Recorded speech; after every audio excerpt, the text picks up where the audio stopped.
আমি তোদেরকে ক্ষমতা দিছিলাম, ক্ষমতা দিয়া আমি পরীক্ষা করছিলাম।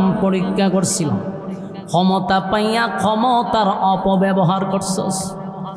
এই ফেরাউন, ক্ষমতা দিয়েছিলাম তাই 90,000 নবজাতক শিশুরে ফেরাউন জবাই করছে। আসিনি এলাকাত নাউজুবিল্লাহ, 90,000 নবজাতক শিশু ফেরাউন জবাই করল। নমরুদরে আল্লাহ দিছে, ইব্রাহিম খলিলুল্লাহর সঙ্গে লেগে গেল। এইভাবে এক একটারে আল্লাহ ক্ষমতা দিছে, কিন্তু তারা জুলুম করছে, জালেমের ভূমিকা পালন করছে। আল্লাহ কয়, দুনিয়ায় আমি ক্ষমতা দিয়া পরীক্ষা করলাম, কিন্তু বান্দারে তুই আমার ক্ষমতা পাইয়া অপব্যবহার করছিস। আজকে দাঁড়া, কে আছো আমার সামনে দাঁড়ায় কথা বল, কিন্তু কেউ কোনো কথা বলবে না। আল্লাহ কয়, রাজত্ব তো আজকে আমার। এক সিংহার থেকে আরেক সিংহা মাঝখানে একটা গ্যাপ থাকবে। এক সিংহায় ফুক দিয়া তো ইসরাফিল নিজেই মইরা গেছে, নিজেই জান কবজ করে নিয়েছে। আর একটা সিংহা পর্যন্ত একটা গ্যাপ আছে মাঝখানে। এটা যে কত গ্যাপ, 40 বলা হয়েছে। 40 বছর হইতে পারে, 40,000 বছর হইতে পারে, এটার কোনো সীমানা নাই।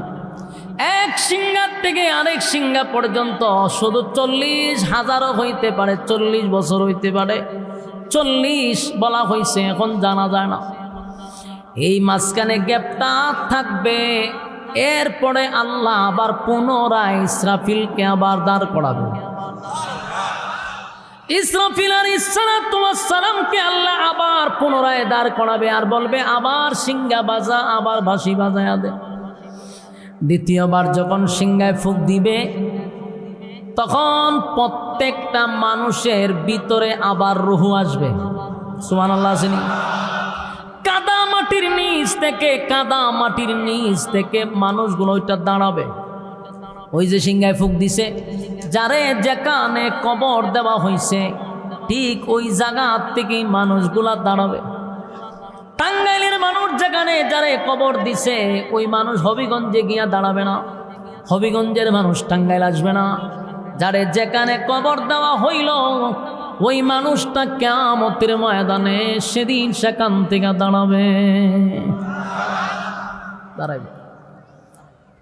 কাদা মাটির নিচ থেকে মানুষ উঠে দাঁড়াবে।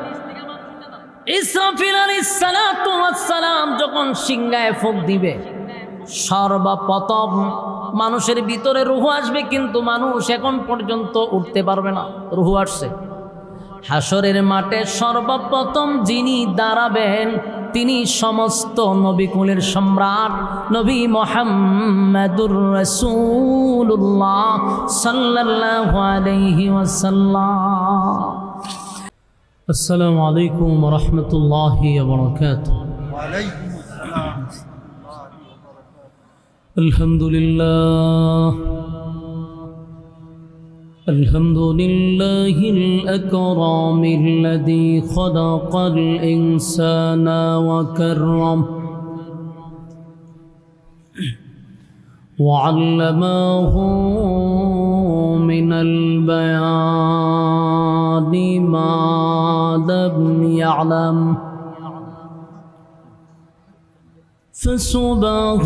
فسبحان الذي لا يحصى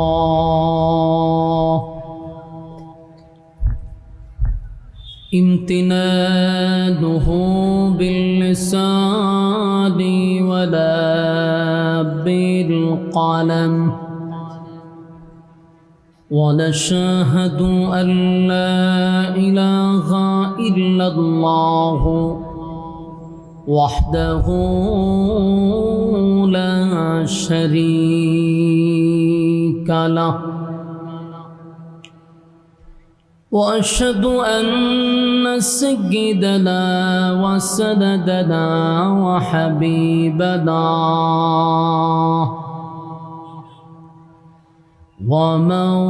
ومولانا محمدا عبد الله ورسوله أرسله بالحق بشيرا ونذيرا وداعيا إلى الله بإذنه وسراجا منيرا.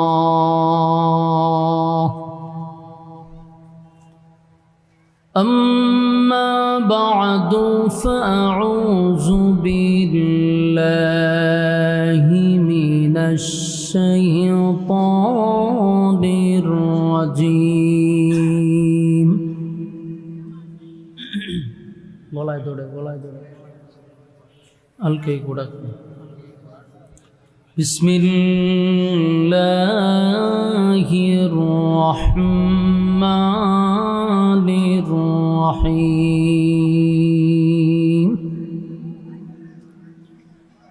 إذا زلزلت الأرض زلزالها وأخرجت الأرض أثقالها وقال الإنسان ما لها يومئذ تحدث أخبارها بأن ربك أوحى لها يومئذ يصدر الناس أشتاتا ليروا أعمالهم فمن يعمل مثقال ذرة خيرا يره ومن يعمل مثقال ذرة شرا يره. صدق الله العظيم. درود شريف পড়েন। اللهم صل على محمد وعلى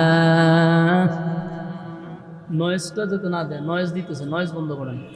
وعلى آل محمد كما صليت على إبراهيم وعلى إنك حميد مجيد. اللهم بارك على محمد وعلى آل محمد كما باركت على إبراهيم وعلى إنك حميد مجيد. मेरा दिल तलब रहा है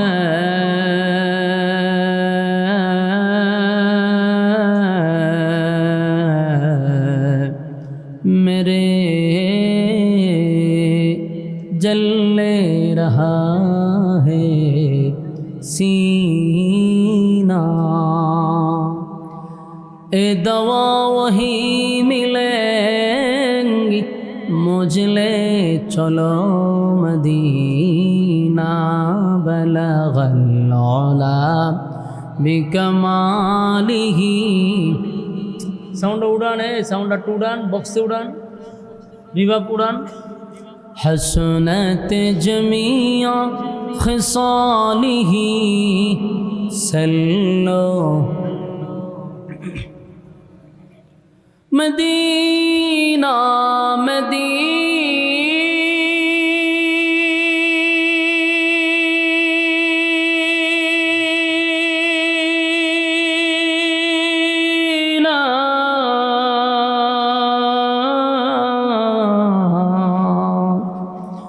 मदीना मदीना मदीना मदीना मोमिनों की गुनगुना है. दीदारे मदीना बलगल उला। এই অপারেটর এখানে একজন আসেন আমার দ্বারা আসেন। এরা কাজ বুঝেন না বলতেছি যে শীষ দেয় কেন? নয়েজ বন্ধ করেন বলছি আপনারা, ইকুটা উড়ান অথবা রিভাবটা উড়ান। কাজ বুঝেন না কেন? মিক্সার মেশিন অযথা আছেন। লগল উলা বিকামালিহি কশফত তুজা বিজামালিহি হসনত জমিয়া খিসালিহি সল্লো জিকিরে বাতিল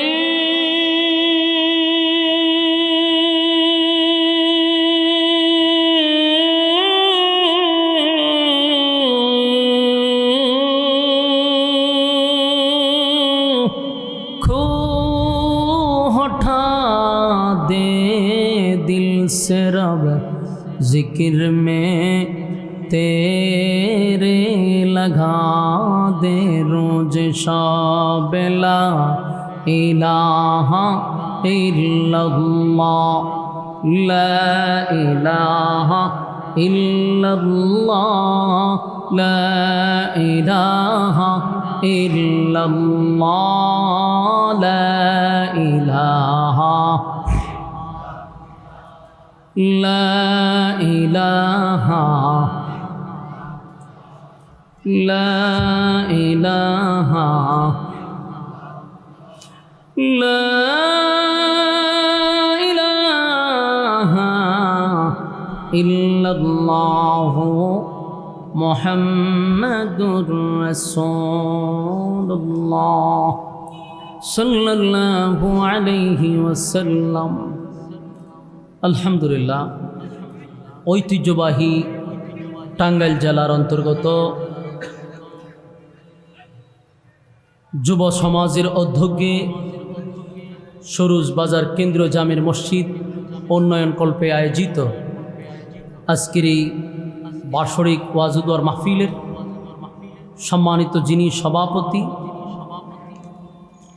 জনাব AKM জাহিদ হোসেন সাহেব গজনবী, আজকের মাহফিলের যিনি প্রধান অতিথি কর্নেল মোহাম্মদ মাহবুবুর রহমান সাহেব, আজকের মাহফিলের যিনি আমার আগে বয়ান করেছেন হজরত মৌলানা মাহমুদুল হাসান ফেরদাউস সাহেব, ওয়াজ করেছেন হজরত মৌলানা মুফতি আমিনুল ইসলাম সাহেব।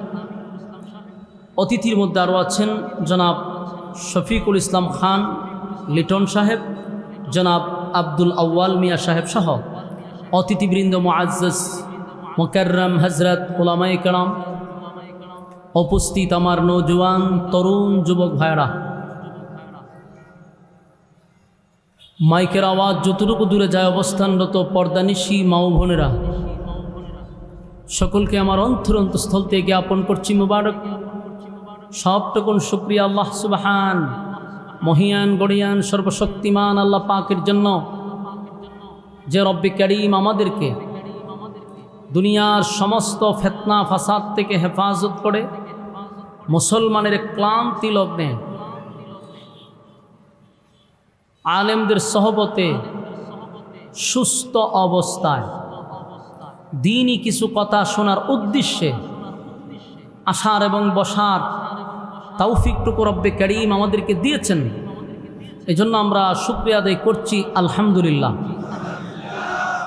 লক্ষ কোটি দুরুদ এবং সালাম আল্লাহর সৃষ্টির প্রধান আকর্ষণ জনাবে মুহাম্মদুর রাসূলুল্লাহ সাল্লাল্লাহু আলাইহি ওয়াসাল্লামের উপর। সম্মানিত সুধী, প্যান্ডেলের শেষে যারা দাঁড়িয়ে আছেন, বসে আছেন, আওয়াজ কি পর্যাপ্ত পরিমাণ যাচ্ছে? শোনা যায়? তাহলে মাঝে মধ্যে হ্যাঁ না ঠিক বেঠিক বলবেন তো ইনশাআল্লাহ। আমরা আসতে পেরে বসতে পেরে খুশি না বেজার? ফিতনা ফাসাদের যুগে অসংখ্য মানুষের মাঝখান থেকে আল্লাহ ভালোবেসে এমন একটি বরকতি মজলিসে, কোরআনী মজলিসে বসার যে সুযোগ করে দিয়েছেন, এটা আল্লাহ বান্দার প্রতি মায়া এবং মহাব্বত এর বহির্প্রকাশ, ঠিক কিনা? এই জন্য আল্লাহ রাব্বুল আলামিন আমাদেরকে এত বড় একটা নিয়ামত দান করছেন, যে সময়টাতে মানুষ ফিতনা ফাসাদে জড়িত থাকে, ঠিক ওই মুহূর্তে আপনাদেরকে দুনিয়ার সমস্ত ব্যস্ততা থেকে আরেক করে এখানে বসার সুযোগ করে দিয়েছেন। তাই আমরা এই নিয়ামতের শুকরিয়া আদায় করার জন্য মোনাজাত পর্যন্ত থাকবো ইনশাআল্লাহ। প্রত্যেকটা মানুষের সাথে শয়তান থাকে, এটা জানেননি? আপনারা আপনি কথাটা তো কইতে পারেন, একটু কথা বলেন, বলুন শয়তান থাকেনি?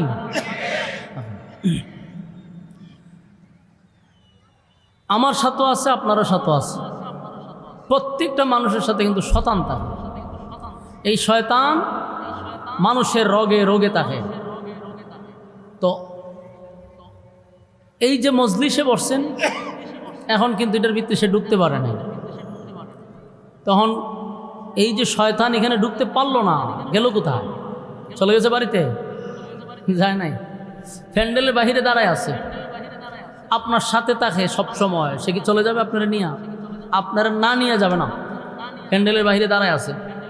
ওখান থেকে আপনাকে রিমোটের মাধ্যমে কন্ট্রোল করতেছে, মানে অসুয়াশা ভিতরে দিতেছে, দূর থেকে কন্ট্রোল করে। তো বিভিন্ন অসুয়াশা আপনার ভিতরে দিতে পারে। এমনটাও হতে পারে যারা দাঁড়িয়ে আছে এরা ধরতে পারে আগে, কারণ এরা তো কাছে দাঁড়ায় আছে, শয়তান তো প্যান্ডেলের বাইরে আছে। তো এরা যেহেতু দাঁড়ায় আছে, এরা আগে ধরতে পারে। তো তাদের ভিতরে অসুয়াশা দিতে পারে যে হুজুর তো খালি শুরু করছে, বহু সময় আছে, আগে আমরা দুইটা টান দিয়ে এরপর এসে পড়বো। ওইটা খাওয়ার যারা অভ্যাস আছে, টান দেওয়ার মন চাইতে পারে। চা খাওয়ার অভ্যাস থাকলে ওইটা টান দিতে মন চাইব।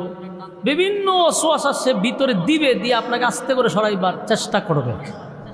যখনই আপনি উঠবেন আর যাওয়ার জন্য প্রস্তুতি নেবেন, তখন বুঝবেন আপনার উপরে ভর করছে। কি করছে? ভর কইরা লাইছে। ভর যদি না করতো তাহলে এখান থেকে উড়াইতো না। রাসূল বলেন, নাজালাত আলাইহিমুস সাকিনা, যতক্ষণ প্যান্ডেলে বসা থাকবেন উপর থেকে সাকিনা রহমত নাজিল হবে। প্যান্ডেলের বাহিরে যারা আছে, দোকান পাটে, অনর্থক, অকারণে, নিষ্প্রয়োজন, বেহুদা সময় যারা নষ্ট করতেছেন, ওখানে কি রহমত নাজিল হবে? না, রহমত নাজিল হওয়ার কোনো সম্ভাবনা নাই। কিন্তু এখানে আপনি যতক্ষণ বসা থাকবেন সাকিনা নাজিল হবে। সম্মানিত সুধী, 2 নম্বর কথা হলো, যতক্ষণ বসা থাকবেন গুনাহ হবে না, এটাই সম্ভব। প্যান্ডেলের বাহিরে গেলে গুনাহ হওয়াটা সম্ভব। তাহলে বরকতি মজলিসে বসছি, মোনাজাত দিয়ে যাব ইনশাআল্লাহ। কথা হয় না? আপনারা কি মোনাজাত পর্যন্ত থাকবেন এমন একটা নিয়ত করতে পারবেন না? হুজুর ইনশাআল্লাহ আমরা মোনাজাতের আগে যাব না, এই মর্মে হাত তুলেন তো দেখি।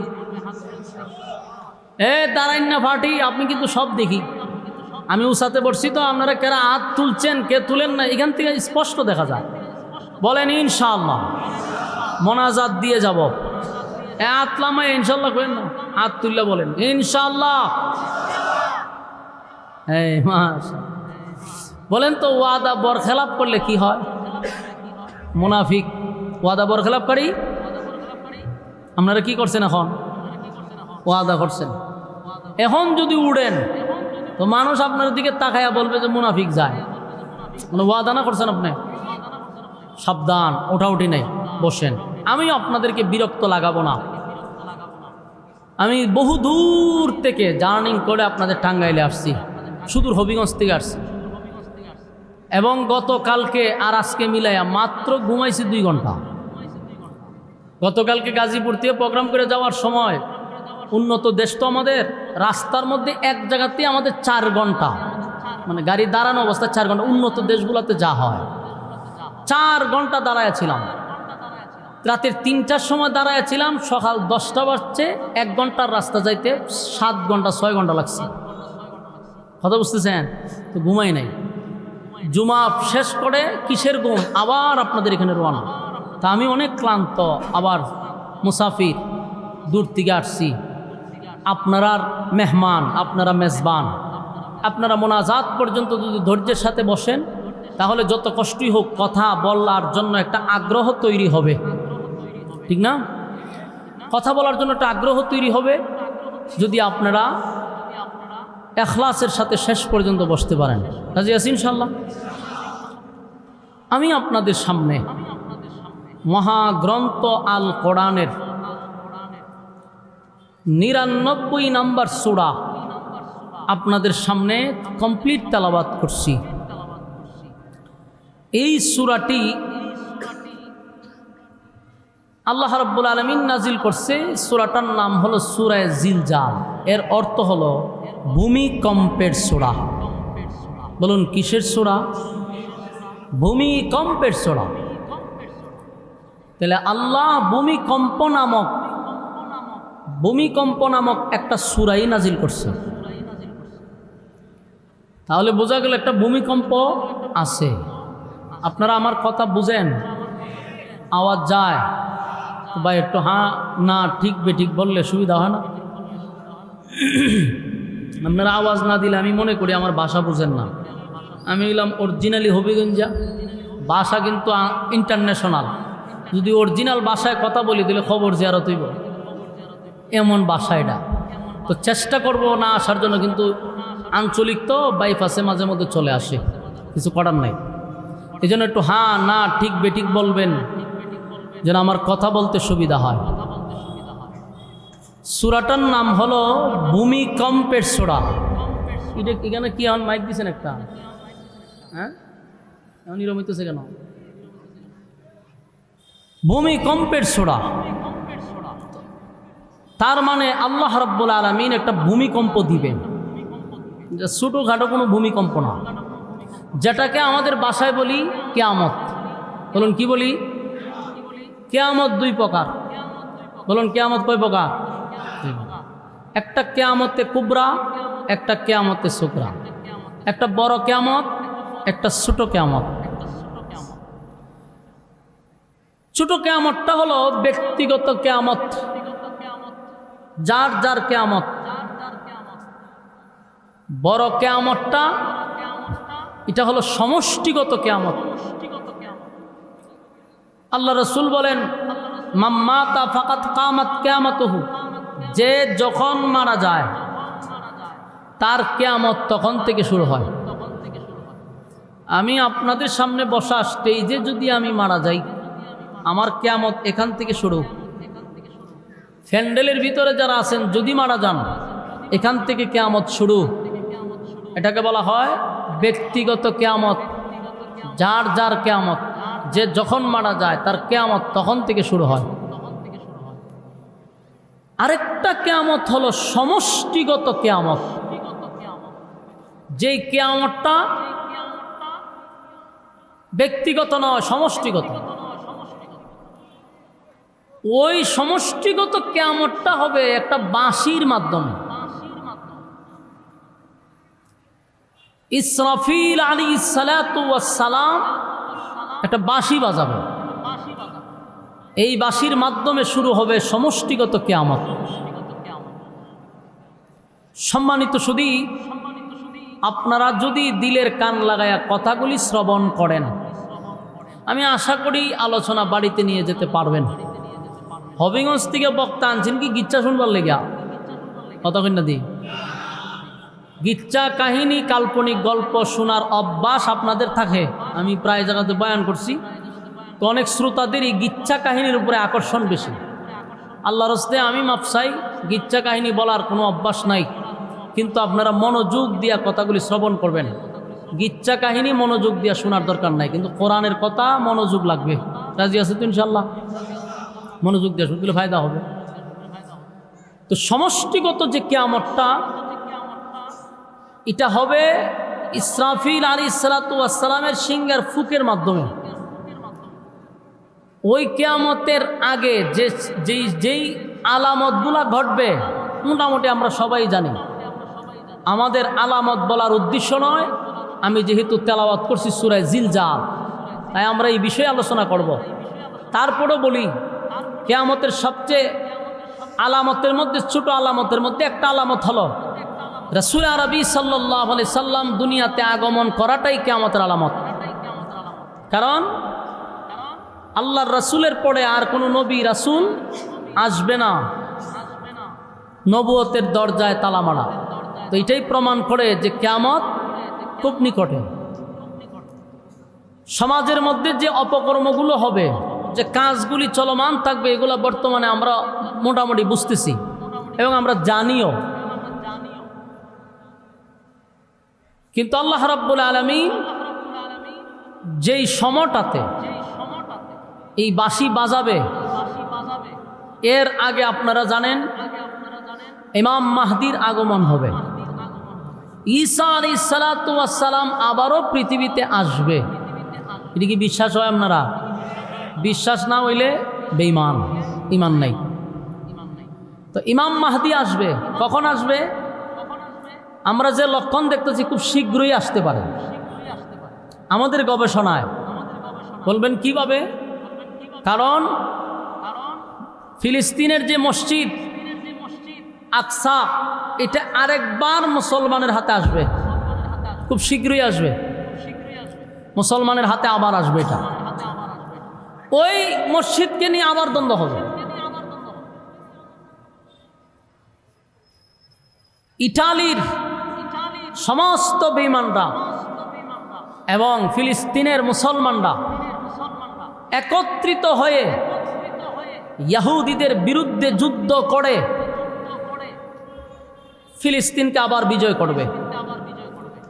তো এই বিজয় হওয়ার পরে ইটালির একজন বলবে যে আমরা যে বিজয় হয়েছে, মুসলমানরা যে তাদের মসজিদ ফিরে পাইছে, এটার একমাত্র কারণ হলো আমাদের বাইবেলের মাধ্যমে এই বিজয় লাভ আমরা করছি। আপনার এলাকাতে আমরা নাউজুবিল্লাহ টাউজুবিল্লাহ আসেনি, কর্নি আমনেডি। আমি এক গুরুস্থানের সামনে বলছি, আল্লাহ, সব জায়গায় সবাই বয়ান করতেও পারে না, বয়ান উঠেও না আপনারা সামনে। আমি আসলে এই সাইডের বক্তাও না, কারণ আপনারা মুখ জবান বন্ধ করে বসে থাকেন। এটা আপনাদের এলাকার একটা সিস্টেম। বক্তায় শুধু ওয়াজ করবে, শ্রোতারা মুখের মধ্যে রুমাল দিয়া ফেসাইয়া মুখ বন্ধ করে তো রাখবো। এইভাবে তো কথা বলা যায় না। ক্লাসের মধ্যে যদি উস্তাদি খালি পড়ায়, ছাত্র যদি চুপ করে বসে থাকে, কি মন চায়? হ্যাঁ, কি মন চাই? এটা কি আর কখন যাইব? বুঝ জ্বালাইতেইব আপনারা। তা আমার এরকমই মন চাইতেছে। আপনারা একটু হ্যাঁ না বললে আমার কথা বলার উৎসাহ তৈরি হবে। এইভাবে যদি মুর্দার মতো বইয়াতে হেনতে না জানাজা ভরাই দি মোহন, লক্ষণ তো খারাপ। মনোযোগ দিয়ে শুনলেন, বাইবেলের মাধ্যমে তারা বিজয় লাভ করছে, এটা বলবে তারা গর্ব করে। তো যেহেতু এখন সোশ্যাল মিডিয়ার যুগ, টেলিভিশনের যুগ, নিউজের যুগ, ওইটা ওইভাবেই হয়তো উপস্থাপন করবে। বিশ্ব মিডিয়ার মাধ্যমে আমরা দেখব যে ইটালির থেকে বারবার নিউজ দিচ্ছে যে আমরা এই মসজিদ বিজয় করছি আমাদের বাইবেলের মাধ্যমে। তখন মুসলমানরা প্রতিবাদ করবে যে না, তোমাদের বাইবেলের মাধ্যমে মসজিদ আমরা বিজয় করি নাই, এই দেশ বিজয় করছি আমরা কোরআনের মাধ্যমে। লাগবো দুই দেশে আবার তর্ক বিতর্ক করতে, আবার যুদ্ধ শুরু। এই যুদ্ধের মধ্যে বেঈমানরা সব এক হয়ে যাবে, মুসলমানরাও এক হবে। ওই রকম না সব মুসলমান, কিছু গাদ্দার মুনাফিকরা থাকে না। যেমন এখন সবচেয়ে বড় গাদ্দার পৃথিবীতে এই আরব দেশগুলা, এটির থেকে গাদ্দার আর মুনাফিক কোনো দেশ নাই। সবচেয়ে বড় মুনাফিকের ভূমিকা এরা পালন করতেছে। সুদানে যত মুসলমান মারতেছে, এগুলো আরবের ইঙ্গিতে মারতেছে, আরবের অস্ত্র দিয়ে মারতেছে। তো এই মুনাফিকদের ব্যাপারে কোনো কথা বলার রুচিও নাই। তো সব মুসলমান না, কিছু অংশ মুসলমান এবং বেঈমানরা একটা যুদ্ধ লাগবে। এটারে বলা হয় তৃতীয় বিশ্বযুদ্ধ হইতে পারে। যুদ্ধ শুরু হবে। এই যুদ্ধে মুসলমানরা এমন পরাজিত হবে, পৃথিবীর ইতিহাসে এমন পরাজিত আর কখনো হয় নাই। ইন্না লিল্লাহ। চিন্তা করছেন? এমন পরাজিত হবে মুসলমানরা, এত মায়ের খাইবে যে পৃথিবীর শুরুর থেকে নিয়ে এই পর্যন্ত এত পরাজিত আর মুসলমান হয় নাই। বুঝেন কি পরিমাণ মার খাইবে। মুসলমানের সংখ্যা কমে যাবে। এই যুদ্ধে বহু হাজার হাজার মানুষ মারা যাবে, লক্ষ লক্ষ কোটি মানুষ মারা যেতে পারে। এই পরিস্থিতিতে যখন মুসলমান লাঞ্ছিত, ক্ষমতা চলে যাবে বাংলাদেশ, এরকম কোনো দল থাকবে না। সব মানুষ তখন কোনো আকীদায় আর থাকবে না, সব ঐক্য হয়ে ইমাম মাহদির হাতে হাত মিলাবে। সুবহানাল্লাহ। তো তখন আর ওয়াহাবিও থাকতো না, সুন্নিও থাকতো না, সালাফিও থাকতো না, হানাফিও থাকতো না। কথা বুঝতেছেন? সবাই এক হয়ে যাবে। ইমাম মাহদির আগমনের পরে মুসলমানদের কোনো আর দল নাই।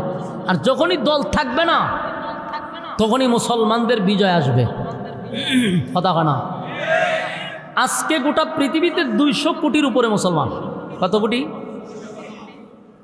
আফসোস, আশ্চর্যের ব্যাপার, 200 কোটি মুসলমান। অস্ত্র আমাদের কম নাই। পৃথিবীর মধ্যে ও সম্পদের মধ্যে সবচেয়ে বেশি সম্পদ হলো আল্লাহ মুসলমানের কাছে দিছে। মুসলমানদের হাতে সবচেয়ে বেশি সম্পদ। এরপরে মুসলমানের গোলামি করা শেষ হইল না। গোলামির অভ্যাস আমাদের, গোলামি করেই যাচ্ছে আমরা। আরবের দেশে এবং মুসলিম দেশে আল্লাহ যেই সম্পদ দিছে, স্বর্ণের খনির থেকে নিয়া, তেলের খনির থেকে নিয়া, যদি মুসলমানরা এই খনিগুলা না দেয়, সম্পদ না দেয়, তো পশ্চিমারা না খায়া মরবে। আল্লাহ এত সম্পদ দিছে মুসলমানের হাতে, কিন্তু আমরা গোলামি করে যে অভ্যাস, গোলামি করতেই আছে। তখন সমস্ত মুসলিমরা এক হয়ে ইমাম মাহদিকে আমির মেনে তখন যুদ্ধ আবার শুরু হবে। গোটা পৃথিবীর সব বেঈমানদের সাথে যুদ্ধ শুরু হবে।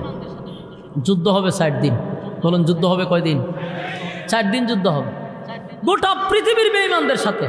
ইমাম মাহদি তার মুসলমান বাহিনীকে নিয়ে লামবে। লামার পরে প্রথম দিন যেদিন যুদ্ধে যাবে, সেদিন অনেক মুসলমান মুজাহিদ কমিটি নিয়ে যখন যুদ্ধের ময়দানে রওনা দিবে, তখন এই যুদ্ধের থেকে কিছু সংখ্যক লোক পালাইব। এরা মুনাফিক। এই যুদ্ধের থেকে অসংখ্য মুনাফিকরা পালাইয়া চলে যাবে। আল্লাহ রাসূল ভবিষ্যৎবাণী দিয়েছেন, যারা এই যুদ্ধের থেকে পালাইল তারা কোনোদিন জান্নাতের গ্রাণও পাবে না। প্রথম দিন যুদ্ধ করলে পরে মাগরিবের আগ পর্যন্ত যুদ্ধ চলবে। সেদিন কয়েকজন লোক নিয়া ইমাম মাহদি তাবুতে ফিরে আসবে। অসংখ্য মুসলমান সেদিন শাহাদাত বরণ করবে। কয়েকজন নিয়ে ওনার তাবুতে আসবে। পরের দিন আবার ওনার বাহিনী রেডি করে আবার উনি যুদ্ধের ময়দানে ঝাঁপিয়ে পড়বে। সেদিন সারাদিন যুদ্ধ হবে। বিকালবেলা কয়েকজন লোক নিয়ে আবার তাবুতে ফিরে আসবে। হাজার হাজার মুসলমান শাহাদাত বরণ করবে। তৃতীয় দিন আবার যাবে যুদ্ধ করার জন্য। সেদিনও যুদ্ধ করার জন্য যখন যাবে, তখন মাগরিব পর্যন্ত যুদ্ধ চলবে। এর ভিতরে অসংখ্য অগণিত মুসলমান শাহাদাত বরণ করবে। কয়েকজন নিয়া তারা আবার আসবে তাবুতে। চতুর্থ দিন সারা পৃথিবীর সাথে যুদ্ধ তো চলতেই আছে। আসর পর্যন্ত মাগরিবের আগ মুহূর্ত যুদ্ধ চলতেই থাকবে। অসংখ্য মুসলমান শাহাদাত বরণ করবে। কিন্তু মাগরিবের আগ মুহূর্তে গোটা পৃথিবীতে বেঈমানকে পরাজিত করে মুসলমানদের বিজয় হবে। সুবহানাল্লাহ। সারা পৃথিবীতে মুসলমানদের বিজয়ের পতাকা উঠতে থাকবে। এমন কোনো একটা জায়গা নাই আসমানের নিচে যেখানে কালেমার পতাকা উড়বে না। সেই দিনের অপেক্ষা।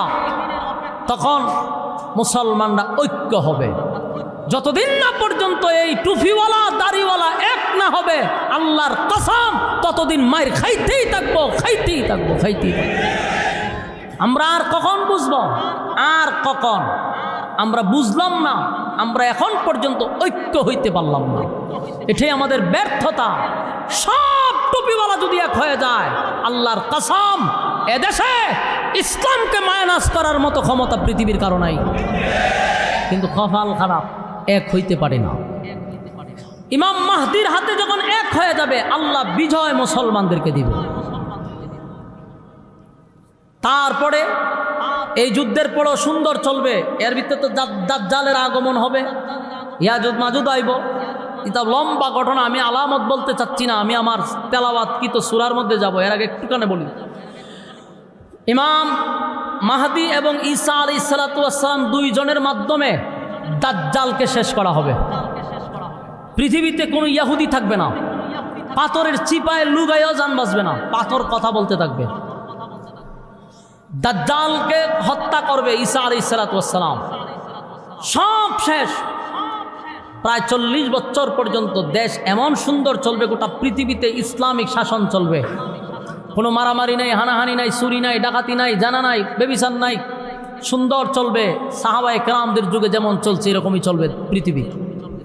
ইমাম মাহদি চলে যাবে, ঈসা আলাইহিস সালাম চলে যাবে। এর 40 বছর পর থেকে আবার শুরু হবে এক ধরনের ফিতনা। আল্লাহ রাব্বুল আলামিন একটা বাতাস ছাড়বে, এই বাতাসটা মুমিনের বগলের নিচে লাগবে, সাথে সাথে সমস্ত মুমিন মারা যাবে। মুমিন বান্দাবান্দি মারা যাবে, কোনো বেঈমান মারা যাবে না। এই এরা মুমিন মারা যাওয়ার পরে যত বেঈমান থাকবে, এরা এমন কোনো পাপ কাজ নাই যা জমিনে করবে না, এমন কোনো ঘৃণিত কাজ নাই যা তারা করবে না। জেনা বেবিচার এত বাড়বে, রাস্তাঘাটে প্রকাশ্যে জেনা করবে, কেউই কথা বলবে না যেটা রাস্তাতে করা ঠিক না, এই কথা বলবে না। নাউজুবিল্লাহ আসেনি?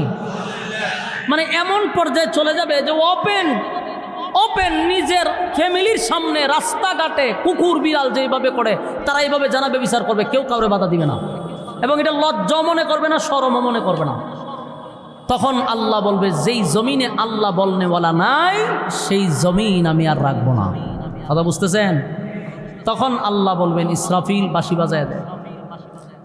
ওই বিশ্ব পরিস্থিতির পরিসমাপ্তি আল্লাহ ঘটায়া দিবে। বলুন পৃথিবী থাকবে না ধ্বংস হয়ে যাবে?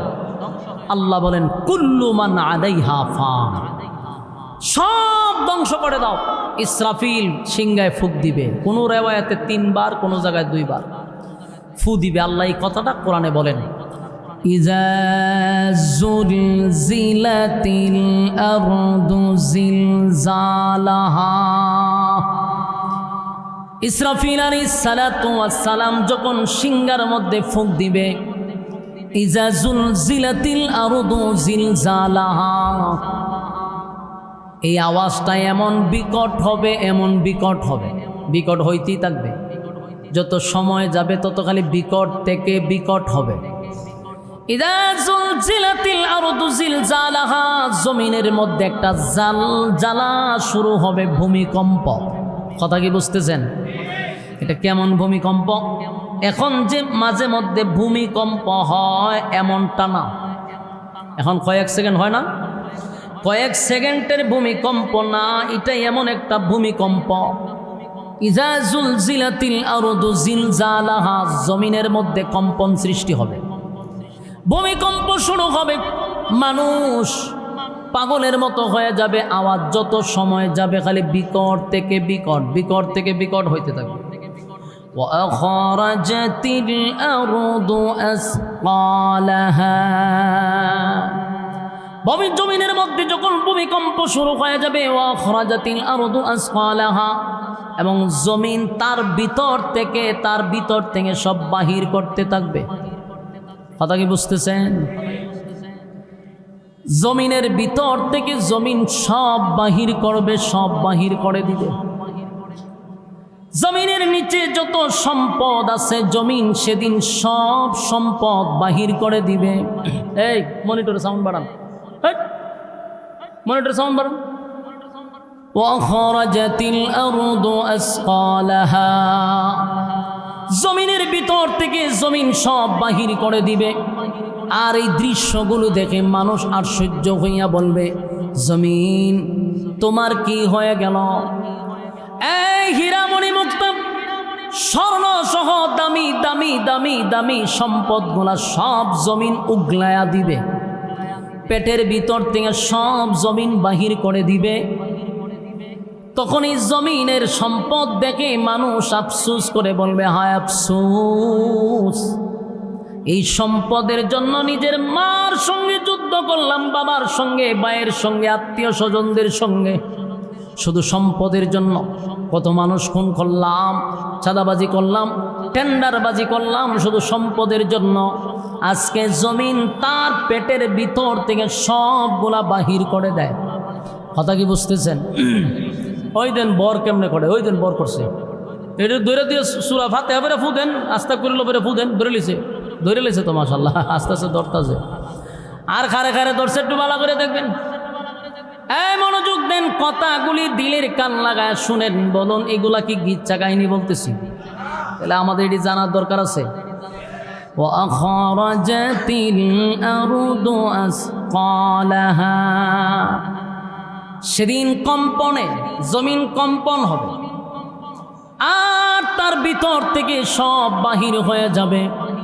মানুষগুলা দৃশ্যগুলো দেখে আফসোস করে বলবে এই সম্পদের জন্যই তো আমি এত যুদ্ধ করলাম, এত মারামারি করলাম, আজকে জমিন আমার সামনে সব বাহির করে দিছে। وقال الإنسان ما لها জমিনের এমন দৃশ্য দেখার পরে মানুষ বলতে থাকবে, ও জমিন তোমার কি হয়ে গেল, জমিন তোমার কি হয়ে গেল, তুমি এমন করতেছো কেন। জমিনের মধ্যে তাকাইয়া মানুষ বলতে থাকবে, জমিন রে আজকে তোর কি হইল, তোর পেটের ভিতর থেকে সব সম্পদ বাহির করে দিলি, আর জমিন তোর মধ্যে এমন কেন হলো। মানুষ জানতে চাবে, জমিনের সঙ্গে কথা বলবে। ওয়াকালাল ইনসানু মা লাহা, আল্লাহ বলেন ইয়াউমাইযিন তুহাদ্দিসু আখবারাহা। মানুষ যখন বলবে জমিন তোমার কি হয়ে গেল, সেদিন আল্লাহ রাব্বুল আলামিন জমিনের জবান খুলে দিবে। জোরে কোন সুবহান। জমিন কথা বলবে রে, জমিন কথা বলবে, জমিন কথা বলবে। কি আশ্চর্য ব্যাপার, জমিন কথা বলে, এটা তো সাধারণ কথা নয়। জমিন সব বলতে থাকবে, ইয়াউমাইযিন তুহাদ্দিসু আখবারাহা। জমিন কথা বলবে। জমিনের মধ্যে দাঁড়াইয়া আপনি কি করলেন, কোন জায়গায় দাঁড়াইয়া কি করছেন, কখন করছেন, রাতের অন্ধকারে কি করলেন, দিনের আলোতে আপনি কি করলেন, জমিন সবগুলা সেদিন আপনার প্রকাশ করে দিবে। বলুন পরিস্থিতিটা কেমন হবে, ভয়াবহ। জমিন সব বর্ণনা করতে থাকবে গো। জমিন কথা বলবে, জমিন কথা বলবে। সেদিন আপনার জবান বন্ধ করে দিবে আল্লাহ। জবান কথা বলবে, আপনার জবান আল্লাহ বন্ধ করে দিবে। আপনার বিরুদ্ধে আপনার শরীর অঙ্গ পতঙ্গ সেদিন আল্লাহর কাছে সাক্ষী দিতে থাকবে। বাঁচার সুযোগ আছে, এই কথা হয় না। কোন জায়গায় দাঁড়াইয়া কোন আকাম করছেন, কোন জায়গায় দাঁড়াইয়া মানুষের উপরে জুলুম করছেন, কোন জায়গায় দাঁড়াইয়া মানুষের হক নষ্ট করছেন, কোথায় দাঁড়াইয়া জেনা করছেন, কোথায় দাঁড়াইয়া মানুষের উপর আপনি চড়াও হয়েছেন, সবগুলা জমিন একে একে বর্ণনা করতে থাকবে। আর মানুষগুলি আশ্চর্য হয়ে যাবে, জমিন আমাদের বিরুদ্ধে কেন রে এমন ভাবে নালিশ করতেছে। আল্লাহ তখন বলেন, বিআন্না রাব্বাকা আওহা লাহা। এই জমিন এমনি এমনি কথা বলে না, জমিন এমনি এমনি কথা বলে না গো। বিআন্না রাব্বাকা আওহা লাহা, জমিনকে তোমার মালিক অর্ডার দিছে, তাই জমিন কথা বলে। জোরে কোন ঠিক। জমিনকে মালিক কথা বলার জন্য অনুমতি দিছে, তাই জমিন বর্ণনা করতে থাকবে। বিআন্না রাব্বাকা আওহা লাহা। মানুষ আশ্চর্য হয়ে যাবে। আর অন্যদিকে বিকট থেকে বিকট, বিকট থেকে বিকট, বিকট থেকে বিকট এমন একটা অবস্থা হবে, ইসরাফিলের সিংগার আওয়াজে সমস্ত প্রাণীকুল আর বেঁচে থাকবে না, সব শেষ। প্রাণীকুল মারা যাবে, প্রাণীকুল বেঁচে থাকবে না। কিন্তু আওয়াজ তো বন্ধ হয় না, আওয়াজ বন্ধ হবে না। যত সময় যায় তত বাড়তেই থাকবে, বাড়তেই থাকবে, বাড়তেই থাকবে। এই সিংগার ফুঁকে সূর্যটা ভেঙ্গে টুকরা টুকরা হয়ে যাবে। আমার যুবক ভাইরা, টাঙ্গাইলের ভাইরা, কথাগুলি একটু দিলের কান লাগায় শুনেন। এই পৃথিবীর থেকে 13 লক্ষ গুণ বড় হইল সূর্য। কত লক্ষ? 13 লক্ষ গুণ বড়টা হইল সূর্য। এখন চিন্তা করেন, সূর্যটা যদি এইভাবে জমিনের উপরে পড়ে, পৃথিবীর আর দেখা যাইব? পৃথিবী তালাশ করে আপনি পাবেন, কারণ সূর্য হল এই পৃথিবীর থেকে 13 লক্ষ গুণ বড়। এত বড় সূর্যটা ওই বিকট আওয়াজে টুকরা টুকরা টুকরা হইয়া জমিনে পড়বে। আর সূর্য থেকে লক্ষ কোটি গুণ বড় হইল তারকা তারকা। এই তারকাগুলি তো ছোট ছোট দেখা যায়, কিন্তু সূর্যের থেকে আরো বড়। তারকার সংখ্যা কত মালিক ছাড়া কেউ জানে না। সেই তারকাগুলি ছুটে ছুটে ছুটে ছুটে জমিনে পড়বে। পাহাড় পর্বত সবগুলি ধুলা হয়ে যাবে, পাথরের পাহাড় সহ সবগুলা ধুলা হবে। আটলান্টিক মহাসাগর, ভারত সাগর, আরব সাগর, প্রশান্ত সাগর, যত সাগর আছে, নদী আছে, নালা আছে, খাল আছে, সবগুলার মধ্যে আগুন ধরে যাবে। ভয়াবহ একটা পরিস্থিতি শুরু হবে। আল্লাহ কয় বিশ্ব পরিস্থিতির পরিসমাপ্তি আমি মালিক গঠায়া দিব। কুল্লু মান আলাইহা ফান, সব ধ্বংস করে দিব, আর কিছুই থাকবে না। কথা কি বুঝতেছেন? কিছুই থাকবে না, সব মালিক ধ্বংস করে দিবে রে, সব মালিক ধ্বংস করে দিবে। এবার প্রাণীকুল শেষ, সব শেষ। আল্লাহ আজরাইলকে ডাক দেয়া বলবে, আজরাইল রে আর কি বাকি আছে? মালিক পৃথিবীতে প্রাণীকুল বলতে আর কিছুই নাই, সব আমি শেষ করে দিলাম, সব রূহ নিয়ে আসছি। আল্লাহ হয় কি বাকি আছে? মালিক আপনার ফেরেশতাগণ বাকি আছে, আসমানের ফেরেশতারা বাকি আছে। আল্লাহ কয় তাহলে সমস্ত ফেরেশতাদের রূহ কবজ করে ফেল, আরশ বহনকারী ফেরেশতা বাদে, আর তোমরা 4 জন ফেরেশতা বাদে সমস্ত ফেরেশতাদের রূহ কবজ করা হবে। আসমানে আর কোনো ফেরেশতা নাই। আল্লাহ জিগায় আর কে বাকি আছে? মালিক আরশ বহনকারী ফেরেশতা বাকি। আল্লাহ রাব্বুল আলামিন বলেন, আরশ বহনকারী ফেরেশতা সহ তাদের জান কবজ করো। আমরা মনে করতাম আরশ বহনকারী ফেরেশতারা আরশটারে দইরা রাখছে। সেদিন আল্লাহ ওই আরশ বহনকারী ফেরেশতাদের কত সব শেষ করে দিবে, কিন্তু আরশের জায়গায় আরশ থাকবে। সুবহান, আরশ কি ঘুরে দিব? আরশের জায়গায় আরশ থাকবে, ফেরেশতারা শেষ। আল্লাহ কয় আর কে বাকি? ও মালিক আমরা 4 জন, আর আপনি চিরঞ্জীব। এইটার নয়েজ বন্ধ করো। কই থেকে মাইক আনছি রে ভাই? টাঙ্গাইলের সেরা মাইকগুলো দেখলাম, কি মাইক লয়েছে? আল্লাহ রাব্বুল আলামিন বলেন, কুল্লু মান আলাইহা ফান, সব ধ্বংস করে দিব, সব ধ্বংস করে দিব। তাহলে আল্লাহ জিগায় আজরাইল বাকিকে? আল্লাহ আপনি চিরঞ্জীব, আর আমরা 60 জন। আল্লাহ ভাই আমি না কইছি কুল্লু মান আলাইহা ফান, তাহলে তোরা 60 জন থাকবি কেন? তুই বাদে বাকি 3 জনের শেষ কর। যিনি ইসরাফিল সিংহায় ফুঁক দিল তিনিও শেষ, মিকাইল শেষ, জিব্রাইলও শেষ। বাকি এখন আছে কে? আল্লাহ কয় আর কে বাকি আছে রে? কয় আল্লাহ আপনি চিরঞ্জীব, আর আমি আজরাইল। আজরাইল মনে করছে আমারে কি আর ধ্বংস হবে? আমি না সবাইরে ধ্বংস করলাম। আল্লাহ কয় আমার আয়াতের দিকে লক্ষ্য কর, কুল্লু মান আলাইহা ফান, সব ধ্বংস হবে, কিছুই থাকবে না। তাহলে তুই থাকলি কেমনে? এই তুই থাকবি কেন? আজরাইল একটা চিৎকার দিয়ে বলে, মালিক আমারও কি আপনি ধ্বংস করে দিবেন গো? আপনি কি আমারও ধ্বংস করে দিবেন? আল্লাহ কয় কেউ থাকবে না, সব ধ্বংস হবে। মালাকুল মউত আজরাইল কাঁপতে শুরু করবে, আর চিৎকার দিতে শুরু করবে, চিৎকার দিতে শুরু করবে। আল্লাহর নবী বলেন, যদি তখনও পৃথিবীর কোনো মাখলুকাত বেঁচে থাকতো, একজনও টিকে থাকতো না, আজরাইলের চিৎকারে সবাই মারা যেত। কি বুঝেন?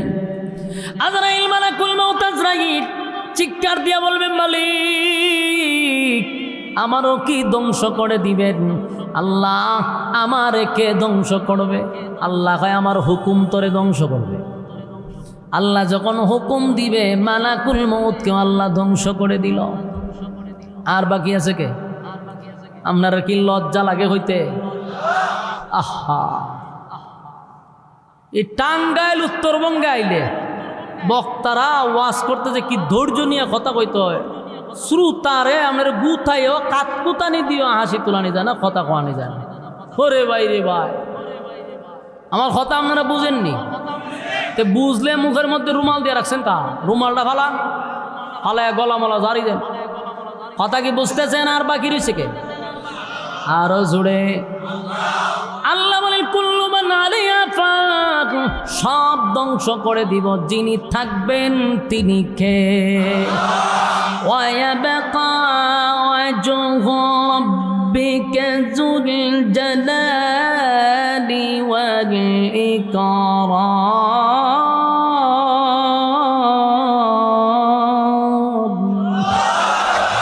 আল্লাহ বলেন যিনি থাকবেন তিনি হলেন রব। আর সব ধ্বংস হয়ে গেলে এখন আর কেউ নাই রে, আমার মালিক একা, কেউ নাই, কেউ নাই, মালিক একা। আল্লাহ সেদিন একা একাই বলবে লিমানিল মুলকুল ইয়াউম। আল্লাহ একা একা বলবে পৃথিবীর রাজা বাদশারা কই রে? ক্ষমতা তো তোরা কম দেখাস নাই, বহু ক্ষমতা তোরা দেখাইছস। ফেরাউন কোথায়? নমরুদ কোথায়? সাজ্জাদ কোথায়? আল্লাহ সব জালেমদেরকে ডাকবে, যত জালেম ছিল সব জালেমরে ডাকবে, বলে তোরা কোথায়? জালেমদেরকে ডাকবে, এমনকি আমাদের হাসুয়াফারও ডাকবো, মুদ্দারেও ডাকবো, আমাদের তো দাদা, আমরা দাদারেও ডাকবো। তার মানে হলো কোন জালেমদেরকে আল্লাহ বাদ রাখবে না, বলবে দুনিয়ার জমিনে জুলুম করছ, এখন বেড়াগিরি দেখা। কিন্তু কোনো সাউন্ড নাই, এখন সব তো হুতায় লাইছে, আর কোনো সাউন্ড নাই। তখন আল্লাহ নিজেই বলবেন লিল্লাহিল ওয়াহিদিল কাহ্হার। আল্লাহ নিজেই কইব আজকের রাজত্ব আমার। সুবহানাল্লাহ, আজকের রাজত্ব আমার। পৃথিবীতে তোদেরকে আমি ক্ষমতা দিছিলাম, ক্ষমতা দিছিলাম, ক্ষমতা দিয়া পরীক্ষা করছিলাম। আল্লাহ কিন্তু ক্ষমতা দিয়াও কই ওয়াজ করতে হয়। আমি আমার ওই সাইডে ওয়াজ করে দিই বলা রে ভাই, এই গুরুস্থান আইয়া মুর্দা মানুষের সামনে ওয়াজ করেন, জিন্দা মানুষ 5 জন হইলেও ওয়াজ করতে ভালো লাগে। আপনারা মুর্দা মানুষের সামনে 1 লক্ষ মানুষ হইলে লাভ হইল কি? বয়ান করার মতো আগ্রহ তৈরি হয় না বক্তার, কারণ সব মুর্দা। যায়েন ব্রাহ্মণবাড়িয়া, মানুষ যদি 2000 হয়, বুঝবেন কিয়ামত শুরু হয়েছে। বক্তার জজবা লাভ দিয়া মনে হয়তো শ্রোতার কাছে যাইতাম আমি নিজেই, কারণ জজবাওয়ালা 5 জন হইলে এনাফ। স্টুডেন্ট যদি 5 জন ভালো হয়, পুরা ক্লাস লাগে না, ঠিক নেই? আপনারা তো অর্ধেক মুর্দা অর্ধেক জিন্দা। তো এই মানুষ লই আমি জানাজা পড়তেছি। আল্লাহ আপনারা ব্যস্ত নসিব করুক। মাইরা লাইছি কিন্তু আমি জিন্দা মাইরা লাইছি, আপনারা মইরা যান গা সব, আমার কিতাব। হ্যাঁ, আওয়াজ হইব নি? বলো না আল্লাহ থাকবো না সবাই থাকবো? শুধু উনি একা রাজত্ব করবে সেদিন। নিজেই কইব আজকে রাজত্ব কার রে? কোনো সাউন্ড আইতো না, সব নিস্তব্ধ। তখন আল্লাহ নিজে কইব আজকে রাজত্ব আমার। সুবহান। আল্লাহ বলবে আমি তোদেরকে ক্ষমতা দিছিলাম, ক্ষমতা দিয়া আমি পরীক্ষা করছিলাম, পরীক্ষা করছিলাম। ক্ষমতা পাইয়া ক্ষমতার অপব্যবহার করছস। এই ফেরাউন, ক্ষমতা দিয়েছিলাম তাই 90,000 নবজাতক শিশুরে ফেরাউন্না জবাই করছে।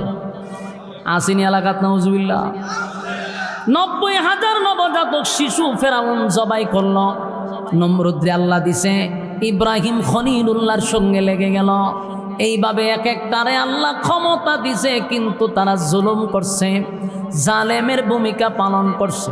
আল্লাহ কয় দুনিয়ায় আমি ক্ষমতা দিয়া পরীক্ষা করলাম, কিন্তু বান্দারে তুই আমার ক্ষমতা পাইয়া অপব্যবহার করছিস। আজকে দাঁড়া, কে আছো আমার সামনে দাঁড়ায় কথা বল, কিন্তু কেউ কোনো কথা বলবে না। আল্লাহ কয় রাজত্ব তো আজকে আমার। এক সিংহার থেকে আরেক সিংহা মাঝখানে একটা গ্যাপ থাকবে। এক সিংহায় ফুক দিয়া তো ইসরাফিল নিজেই মইরা গেছে না, নিজেই জান কবজ করে গেছে। আর একটা সিংহা পর্যন্ত একটা গ্যাপ আছে মাঝখানে, এটা যে কত গ্যাপ 40 বলা হয়েছে। 40 বছর হইতে পারে, 40,000 বছর হইতে পারে, এটার কোনো সীমানা নাই। এক সিংহার থেকে আরেক সিংহা পর্যন্ত শুধু 40,000 হইতে পারে, 40 বছর হইতে পারে, 40 বলা হয়েছে, এখন জানা যায় না। এই মাঝখানে গ্যাপটা থাকবে। এরপরে আল্লাহ আবার পুনরায় ইসরাফিলকে আবার দাঁড় করাবে। ইসরাফিল আলাইহিস সালামকে আল্লাহ আবার পুনরায় দাঁড় করাবে আর বলবে আবার সিংহা বাজা, আবার বাঁশি বাজায়া দে। দ্বিতীয়বার যখন সিংহায় ফুঁক দিবে তখন প্রত্যেকটা মানুষের ভিতরে আবার রূহ আসবে। সুবহানাল্লাহ। আসেনি? কাদা মাটির নিচ থেকে মানুষগুলো ওইটা দাঁড়াবে। ওই যে সিংহায় ফুঁক দিছে, যারে যেখানে কবর দেওয়া হয়েছে ঠিক ওই জায়গা থেকেই মানুষগুলা দাঁড়াবে। টাঙ্গাইলের মানুষ যেখানে যারে কবর দিছে ওই মানুষ হবিগঞ্জে গিয়া দাঁড়াবে না, হবিগঞ্জের মানুষ টাঙ্গাইল আসবে না। যারে যেখানে কবর দেওয়া হইল ওই মানুষটা কিয়ামতের ময়দানে সেদিন সেখান থেকে দাঁড়াবে। কাদা মাটির নিচ থেকে মানুষ উঠে দাঁড়াবে। ইসরাফিল আলাইহিস সালাম যখন সিংহায় ফুঁক দিবে সর্বপ্রথম মানুষের ভিতরে রূহ আসবে, কিন্তু মানুষ এখন পর্যন্ত উঠতে পারবে না। রূহ আসছে। হাসরের মাঠে সর্বপ্রথম যিনি দাঁড়াবেন তিনি সমস্ত নবীকুলের সম্রাট নবী মুহাম্মদুর রাসূলুল্লাহ সাল্লাল্লাহু আলাইহি ওয়াসাল্লাম। আল্লাহ রাব্বুল আলামিন বলবেন, এই ইসরাফিল সিংহায় ফুঁক দে। ফুঁক দেওয়ার সাথে সাথে মানুষের ভিতরে রূহ আসবে, কিন্তু হাসরের মাঠে সর্বপ্রথম যিনি উঠবেন তিনি হাবিবে কিবরিয়া।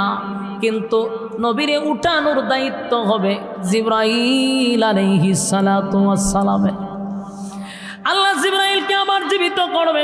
জিবরাইল নেই, আমার হাবিবকে কিয়ামতের মাঠে দাঁড় করা। জিবরাইল জীবিত হওয়ার পরে দৌড়াইয়া নবীরে তালাশ করবে, কিন্তু হাসরের মাঠ তালাশ করবে রে, নবীরে কোথাও পাওয়া যায় না। এমন ভয়াবহ জিবরাইল নিজেও জানে না নবীর রওজা কোথায়। দৌড়াইয়া যাইব ইসরাফিলের কাছে। এই ইসরাফিল, মালিক আমারে অর্ডার দিছে হাবিবে কিবরিয়ার আমি যেন উঠাইয়া হাসরের মাঠে আমি দাঁড় করাই, কিন্তু আমি 24,000 বার গেলাম নবীর কাছে, আজকে নবীর রওজা তালাশ করে পাই না। এই ইসরাফিল বল, নবীর রওজা কোথায়? ইসরাফিল কয়, আমি কেমনে বলবো? আমার দায়িত্ব হলো ফুঁক দেওয়ার। আমি ফু দিছি, যেই মাত্র ফু দিলাম জমিনের মধ্যে একটা জালজালা শুরু হয়েছে। জুলজিলাতিল আরদু জিলজালাহা। এই জমিনের মধ্যে জালজালা শুরু হয়ে গেল। আমার রূহ কবজ করা হলো। আমি জানি না।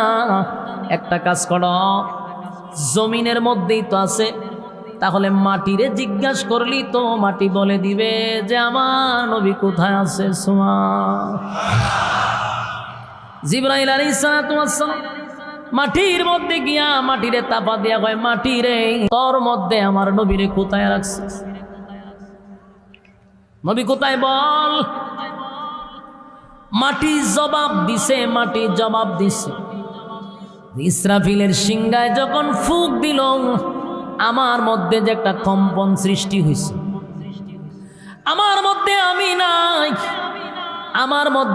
নাই, এমন ভয়াবহ একটা জালজালা শুরু হয়েছে রে। আমার ভিতর থেকে সব বাহির হয়ে গেছে, আমি কোথায় আমি নিজেও জানি না। মাটির মধ্যে মাটি নাই, মাটি কয় আমি বলতে পারবো না আমার মধ্যে আমি কোথায় রাখছি। যে উলট পালট হয়েছে ভূমিকম্প, আমি জানি না পয়গম্বর কোথায় আছে। জিব্রাইল পড়ে গেছে চিন্তায়, কারণ জিব্রাইল আলাইহিস সালাতু ওয়াস সালামের দায়িত্ব হলো কিয়ামতের ময়দানে সর্বপ্রথম যিনি উঠবেন তিনি হাবিবে কিবরিয়া সুবহানাল্লাহ।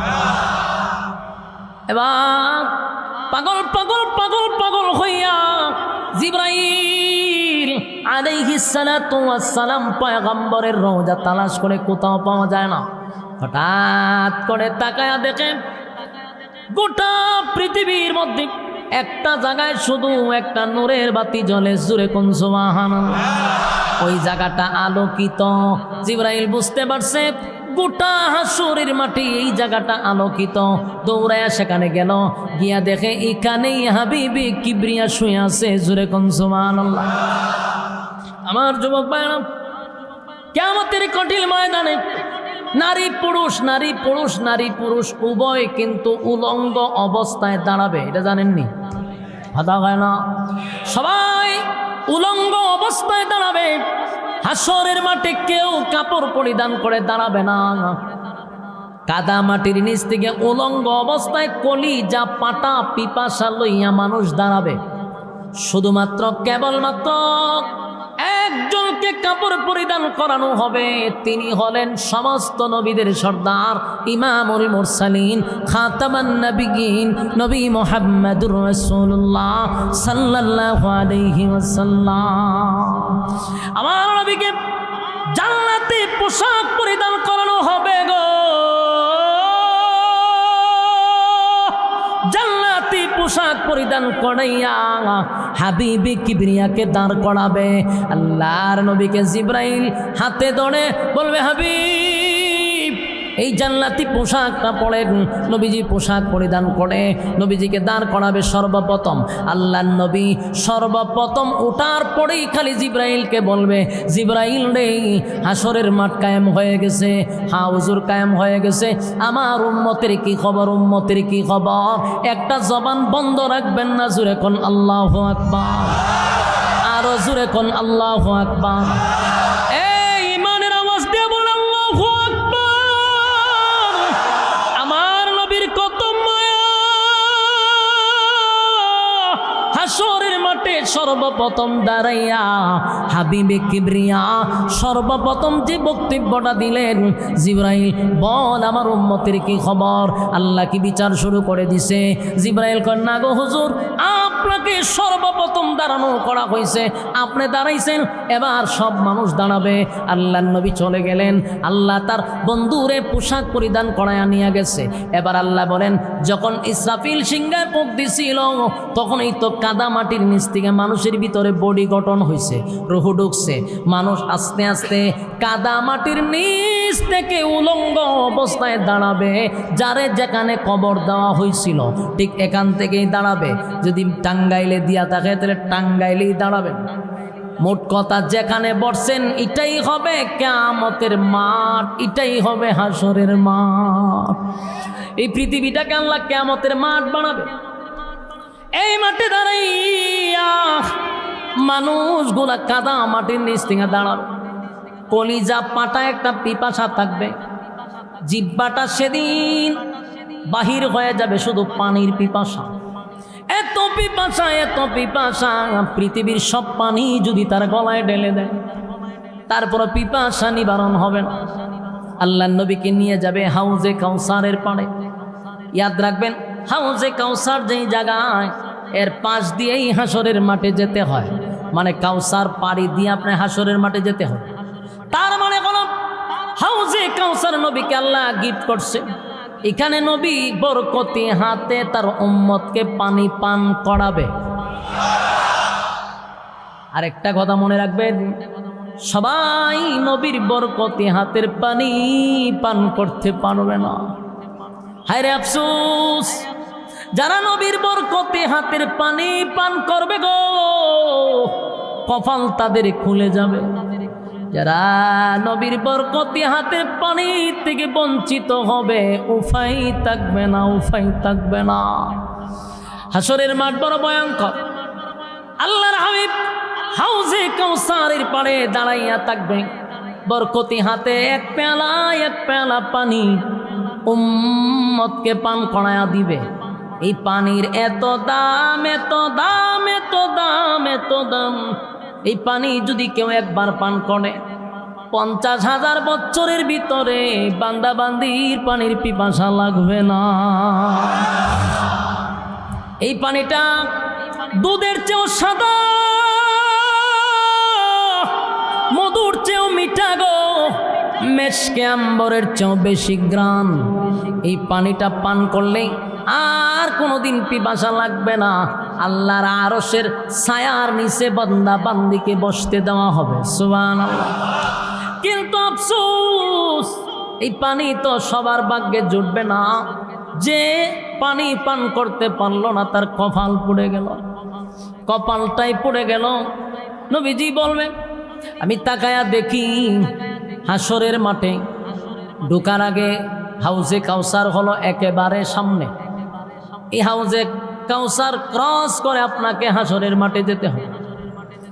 দলে দলে দলে দলে দলে দলে দলে দলে কোটি কোটি উম্মতেরা কলিজা পাটা পিপাসা লইয়া হাউজে কাউসারের দিকে আসবে।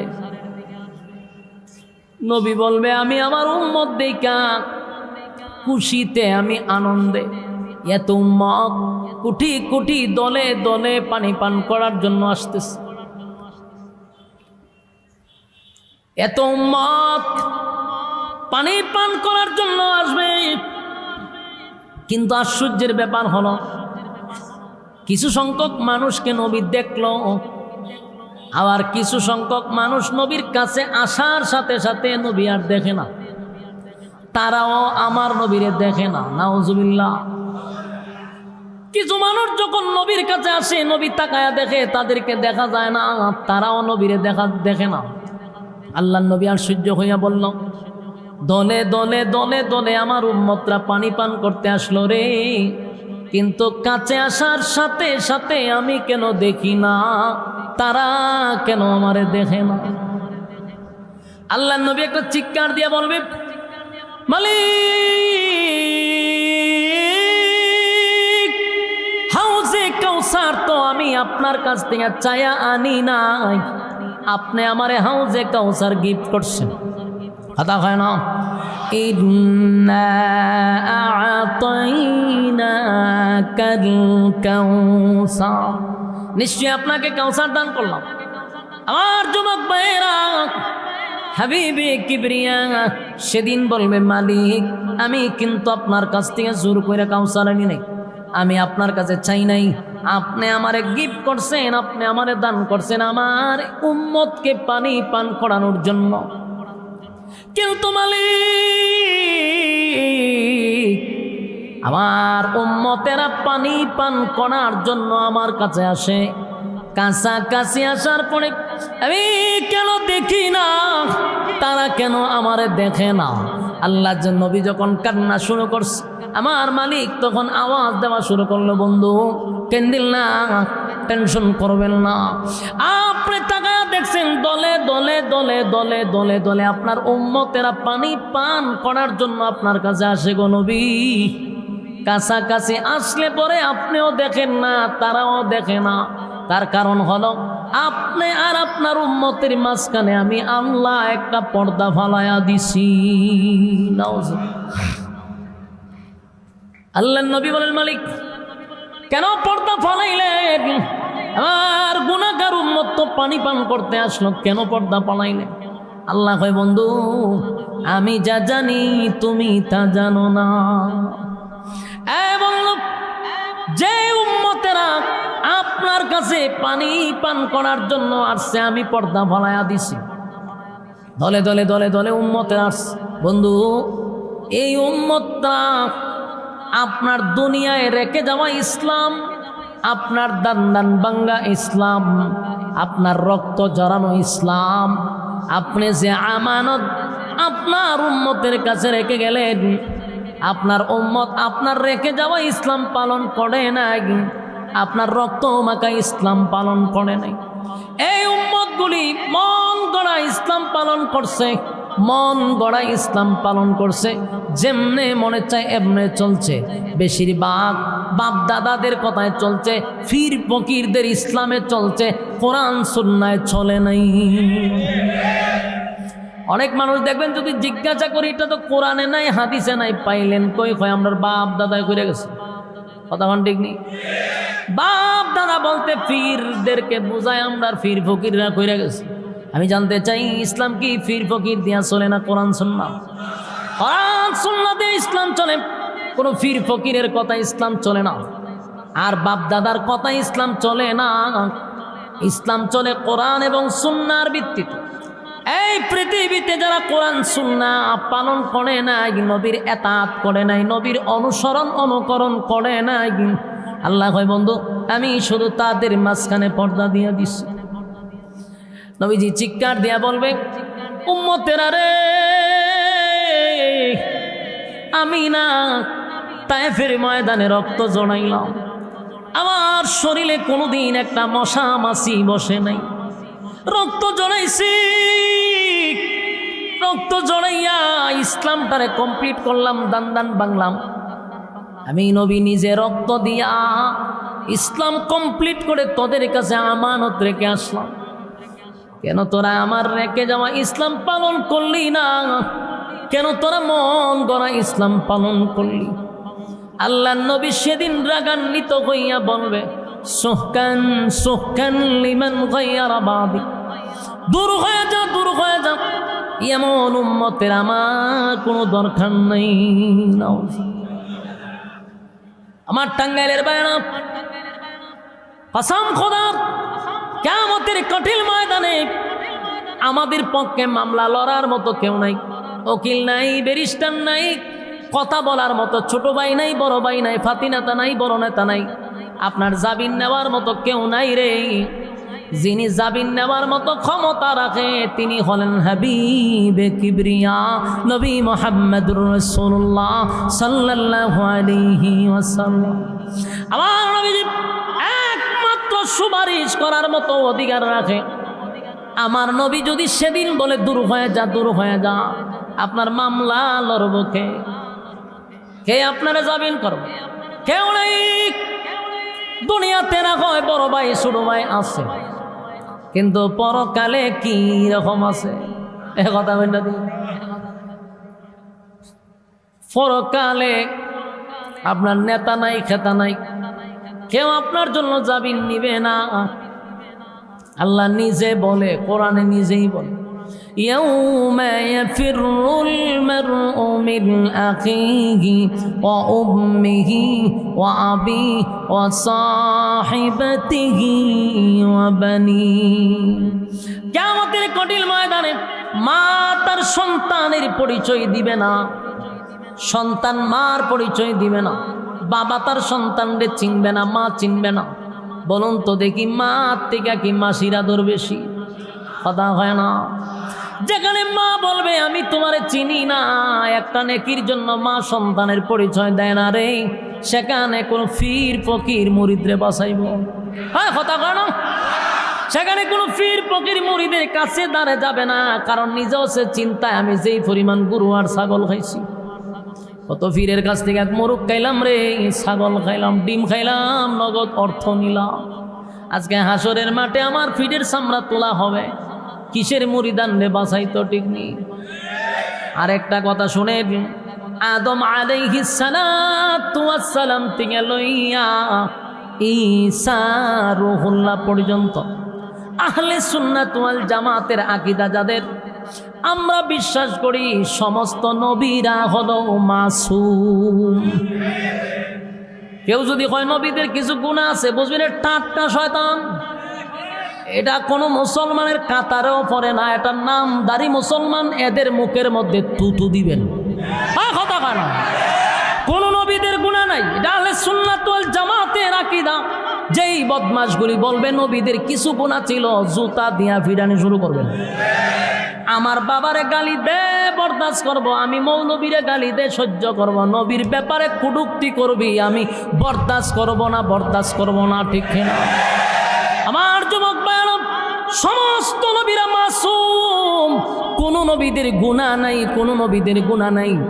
মাসুম নবীরা সেদিন আল্লাহর তর্জন আর গর্জন দেইকা সমস্ত নবীরা পর্যন্ত তর তর করে কাঁপতে থাকবে। বুঝতেছেন আমার কথা? আমার মালিক দুনিয়াতে আমাদের জন্য রহমান। দুনিয়ার মানুষ তো শুধু আল্লাহর রহমান নামের গুণটা শুনছে। আল্লাহ কয় বান্দারে আমার নাম রহমান শুধু শুনছ, আমার নাম রহমান শুনলি, মায়া দয়া দেখলি, মায়া দয়া দেখলি। আমি আল্লাহ যত বড়, আমার মায়া দয়া তত বড়। আমি আল্লাহ যত বড়, আমার আযাব আর গজব তত বড়। আমার কাহার রূপ দেখোস না, সেদিন আল্লাহ কাহার রূপ ধারণ করবে। কোনো নাফরমানের জন্য আল্লাহর মায়া দয়া থাকবে না। সেদিন মালিকের তর্জন আর গর্জন দেখে সমস্ত নবীরা কাঁপতে থাকবে আর বলবে ইয়া রাব্বি নফসি নফসি নফসি। সমস্ত নবীরা আদম নবীর থেকে লইয়া ঈসা রূহুল্লাহ পর্যন্ত সমস্ত নবীরা বলবে ইয়া রাব্বি নফসি নফসি নফসি। আল্লাহ আমার কি উপায় হবে, আমার কি উপায় হবে। সমস্ত নবীরা তর তর করে কাঁপতে থাকবে। সেদিন জাহান্নামেরও তর্জন গর্জন বেড়ে যাবে। জাহান্নাম বারবার চিৎকার দিয়া বলবে মালিক সহ্য হয় না গো, ধৈর্য ধরতে পারি না। জাহান্নামীদেরকে আমার কাছে পাঠায়া দেন, নাফরমানদেরকে আমার পেটের ভিতরে ঢুকায়া দেন। জাহান্নামের তর্জন গর্জন, আল্লাহর কাহার রূপ ধারণ। এই অবস্থা দেখা সমস্ত নবীরাই সেদিন বলবে ইয়া রাব্বি নফসি নফসি। আল্লাহ আমার কি উপায় হবে, আমার কি উপায় হবে। ভয়াবহ একটা পরিস্থিতি শুরু হবে রে। কেউ কারো হবে না, কেউ কারো হবে না, কেউ কারো হবে না, কেউ কারো হবে না। সেদিন যার যার ইয়া নাফসি বলতে থাকবে। কেউ কথা বলার সাহসও পায় না। আদম নবীর থেকে নিয়ে সব নবীরাও বলবে আল্লাহ আমার কি উপায় হবে, আমার কি উপায় হবে। জাহান্নামকে ওই দিকে শিকল দিয়া বেঁধেও রাখা যায় না। হাজার হাজার ফেরেশতারা শিকল দিয়ে জাহান্নামকে ধরে রাখবে, কিন্তু জাহান্নামকে আটকায় রাখতে পারে না। জাহান্নাম উৎ পেতে বসা। ইন্না জাহান্নামা কানাত মিরসাদা। জাহান্নাম উৎ পেতে বসা। লিত্তাগীনা মাআবা। সীমা লঙ্ঘনকারীদেরকে ধরার জন্য।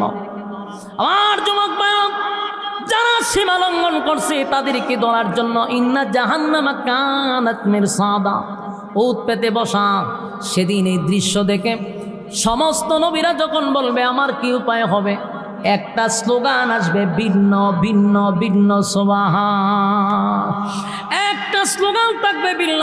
হঠাৎ করে শোনা যাবে পয়গম্বর, সমস্ত নবীদের মাথার মুকুট, সমস্ত নবীদের ইমাম, ইমামুল মুরসালিন, আমাদের নবী তখন একটা স্লোগান দিবে ইয়া রাব্বি উম্মতি সুবহান। এই একটা জবান বন্ধ রাখেন না, কোন আল্লাহু আকবার। সেদিন হাবিবে কিবরিয়া শুধু বলবে উম্মতি।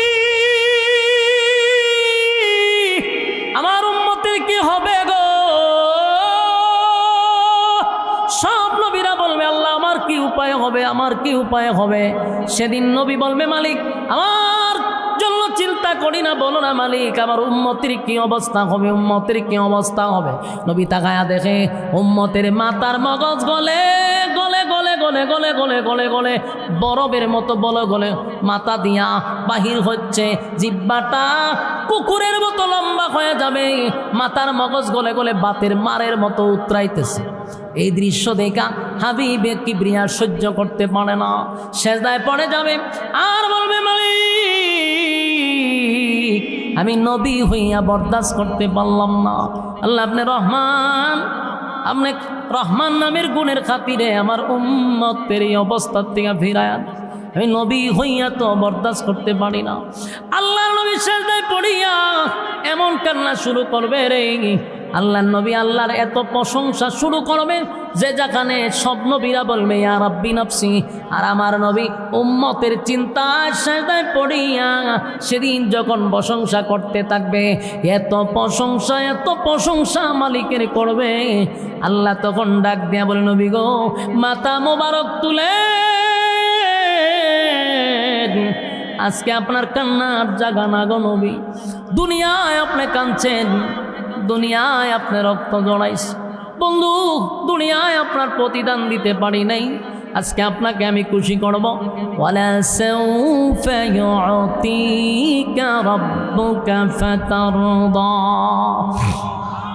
আল্লাহ বলেন বন্ধু আমি আপনাকে এখনই খুশি করব, এত খুশি করব আমি আপনি যতক্ষণ খুশি না হবেন আমি বন্ধু আপনাকে দিতেই থাকবো। সুবহান আল্লাহ। নবী বলেন মালিক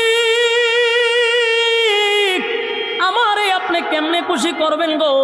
আমার একটা গুনাহগার উম্মত যদি জাহান্নামের ভিতরে থাকে, একটা গুনাহগার উম্মত যদি জাহান্নামের ভিতরে থাকে, আমি নবী ততক্ষণ খুশি হব না। আল্লাহ তখন বলবে বন্ধু ওয়াদা দিলাম, আমি আপনাকে দুনিয়ায় বলেছিলাম দুনিয়ায় আপনারে কিছুই দেই নাই, আপনার জন্য পরকালে বরাদ্দ রাখছি।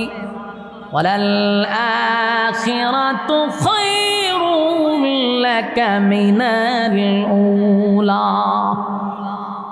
আল্লাহ কিন্তু নবীরে দুনিয়ায় থাকতে কিন্তু কিছু অফার দিছে, কথা বুঝতেছেন? আল্লাহ কিন্তু নবীরে দুনিয়ায় থাকতে জানায়া দিছে আপনারে দুনিয়ায় যা দিছি এর থেকে বেশি দিব। সুবহানাল্লাহ। এই জন্য আল্লাহ আগেই বলে দিছে ওয়ালাল আখিরাতু খায়রুল লাকা মিনাল উলা ওয়ালা সাউফা ইউতিকা রাব্বুকা ফাতারদা। আল্লাহ বলে ওয়ালাল আখিরাতু খায়রুল লাকা মিনাল উলা। দুনিয়ায় আপনারে কিছুই দেই নাই, পরকালে আপনার জন্য বরাদ্দ রাখছি। ওয়ালা সাউফা ইউতিকা রাব্বুকা ফাতারদা। আমি আপনাকে শীঘ্রই খুশি করব। আল্লাহ ঘোষণা দিয়া দিলেন বন্ধু আপনাকে অর্ডার দিলাম, সুপারিশ করার মতো অর্ডার দিলাম, মনে চাইলে আপনার উম্মতকে লইয়া আপনি জান্নাতে যান। সুবহান। আমার হাবিব কিবরিয়া সেদিন তাদেরকেই ধরে ধরে ধরে ধরে নবী সুপারিশ করবে যারা দুনিয়ার জমিনে নবীর সুন্নাহ নবীর তরিকা অনুযায়ী জীবন যাপন করছে, আল্লাহর হুকুম মানছে, নবীর তরিকা মানছে, এদেরকে আমার নবী সেদিন সুপারিশ করে জান্নাতে নিবে। বলুন তাহলে নবীর সুপারিশ পাইতে গেলে এক নাম্বার হলো মালিকের হুকুম লাগবে, কথা হয় না? আল্লাহর হুকুম পালন করতে হবে, নবীর তরিকায় জীবন যাপন করতে হবে, এমনকি ঈমান আর নেক আমল লইয়া কবরে গেলে আমার মালিক জান্নাত দিবে। বলুন কয়টা শর্ত? ঈমান আমল আর নবীর তরিকা অনুযায়ী জীবন যাপন কারা কারা করতে রাজি হাত তুল্লা দেখায়া দিই। লিল্লাহে তাকবীর, লিল্লাহে তাকবীর। আল্লাহ এই কথাগুলির উপরে বললে ওয়ালা শুনলে ওয়ালা উভয়কে সহি সহি আমল করার তৌফিক দান করো।